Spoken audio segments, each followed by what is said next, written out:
रामपुर रज़ा library में संग्रहित विशेष रूप से जो हिंदी की पांडुलिपियां हैं और जिनकी लिपि फारसी रही है, ये मुझे इतना अधिक आकर्षित करती रही हैं। और चूँकि मेरा कार्य क्षेत्र हिंदी साहित्य और हिंदी भाषा है, तो इन पर काम करने के लिए मैं हमेशा ही उत्साह से भरी रहती हूँ।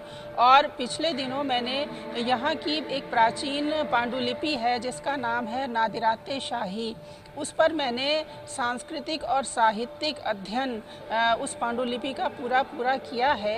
ये पांडुलिपि जो है यहाँ के भारतवर्ष के जो 18वें बादशाह थे शाह आलम सानी साहब, उनके द्वारा लिखा हुआ ये पूरा उनका ये कलाम है, जिसे कि उन्होंने अपने समय में ही पांडुलिपि के माध्यम से फारसी लिपि में भी और साथ ही साथ देवनागरी लिपि में भी लिखवा के इसे पूर्ण करवाया था।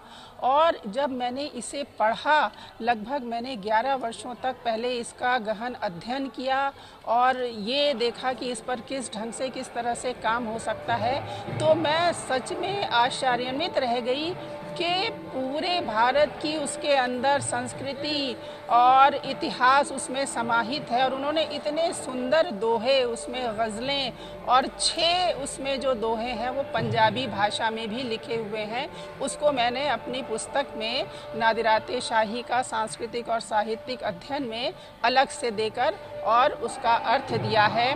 और इस पांडुलिपि की खासियत या विशेषता ये है कि इसमें शाह आलम सानी ने जितने भी पर्व हमारे भारतवर्ष में मनाए जाते हैं, जैसे कि नवरोज़ पर्व है यहाँ का, जिसका कि संबंध विशेष रूप से पारसी लोगों से है और वो स्वयं भी उनके महल में वो मनाया जाता था। उस पर उन्होंने नौरोज़ पर बहुत से दोहे हैं इसमें, और साथ में होली से संबंधित बहुत सारे उसमें उन्होंने रचनाएं उनकी हैं, दिवाली से संबंधित हैं, शबरात से संबंधित हैं, ईद उल फित्र से संबंधित हैं, ईद उल ज़ुहा से संबंधित हैं। और इस तरह से जितने भी हमारे देश में मनाए जाने वाले त्यौहार हैं उन पर तो है ही, साथ ही जो हमारे यहाँ संस्कारों की प्रथा है कि जब बच्चे का जन्म होता है, उसका मुंडन होता है, उसका छठी संस्कार होता है, और साथ में पालना झुलाना है, और बच्चे के ननिहाल से उसका सामान आता है।